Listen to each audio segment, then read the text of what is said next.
যে নদীগুলো রয়েছে হাওড়া গোমতী এই নদীগুলোর জল কি বৃদ্ধি পাচ্ছে না কমছে? না, হাওড়া নদীর তো অ্যাকচুয়ালি হাওড়া নদীর জলটা তো আসে পাহাড় থেকে, বিশেষ করে আমাদের বড়মরা এইসব জায়গার থেকে জলটা আসে, এখান থেকেই জলটা আসছে। তো এই একটা অসুবিধা, আরেকটা হচ্ছে কাঁটাখালে যে উপরে জলটা বেশি হয়ে যাওয়াতে কাঁটাখালে গিয়ে জলটা পড়ে। আগে পাম্প মোরাললেস আগরতলা শহরে সবকটা চলছে একটা জায়গার মধ্যে, এটা মানে ডিস্টার্ব করছিল, সেটার পরিবর্তে আরেকটা পাম্প সেখানে দেওয়া হয়। তো সেদিকে নজর আছে, মেয়র সাহেবও আছেন, আমাদের রাজ্যসভার সদস্য রাজীববাবু আছেন।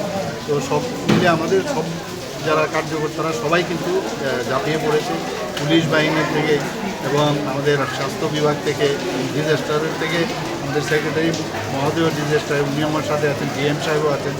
তো সবাই আমরা নজরে রাখছি, তীক্ষ্ণ নজর রাখছি, যাতে কোনো অবস্থায় কোনো জায়গায় সমস্যা না হয়। অন্য অন্য জায়গার পরিস্থিতি কীরকম? অন্যান্য জায়গায় ত্রিপুরাতে আমার কাছে যা এখন অব্দি খবর আছে, কৈলাসহরে একটু সমস্যা আছে, বাকি এখনও তো নিরাপদ। কিন্তু আমরা তো বলতে পারি না কখন কি হবে, এমন একটা অবস্থা। তো যাই হোক, আমরা তৈরি আছি।